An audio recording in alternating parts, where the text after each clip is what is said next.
Halo adik-adik, kembali lagi bersama Kaulan. Adik-adik, apakah ada yang tahu bencana alam ini? Nah, betul, ini adalah bencana alam erosi. Ada yang tahu nggak erosi itu bagaimana ya terjadinya? Apakah terjadi di dataran tinggi atau di dataran rendah? Apakah erosi itu terjadi pada tanah yang gundul atau pada tanah yang memiliki banyak tanaman? Kita cari tahu lihat praktikum yuk. Untuk melakukan praktikum tentang erosi, kita membutuhkan alat bantu seperti berikut. Yang pertama, siapkan air, kemudian siapkan sendok, siapkan tanah, siapkan 2 buah penyangga, siapkan 2 buah wadah, botol yang sudah dilubani seperti ini, dan kemudian tanaman. Tanamannya bisa diganti dengan rumput atau daun. Langkah pertama yang harus adik-adik lakukan adalah masukkan tanah ini secara merata ke dalam kedua botol ini.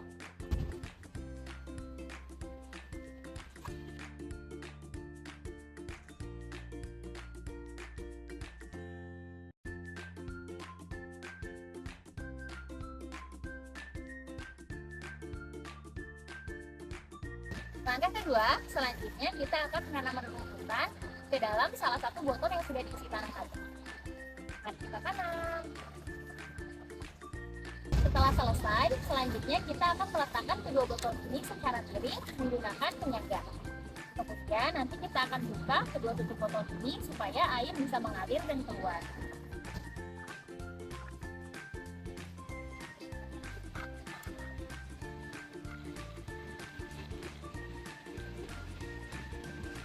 Selanjutnya, kita akan tuangkan air sebanyak 100 ml.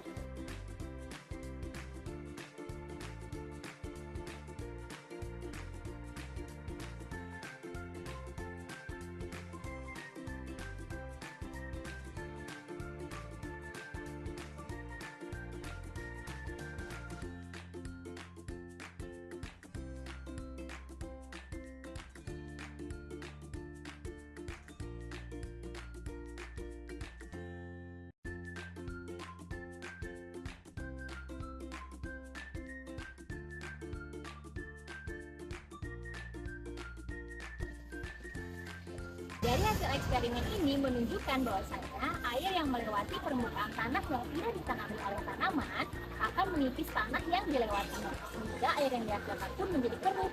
Sedangkan air yang melewati permukaan tanah yang ditanami oleh tanaman tidak akan menipis terlalu banyak tanah, sehingga air yang dihasilkan pun lebih banyak.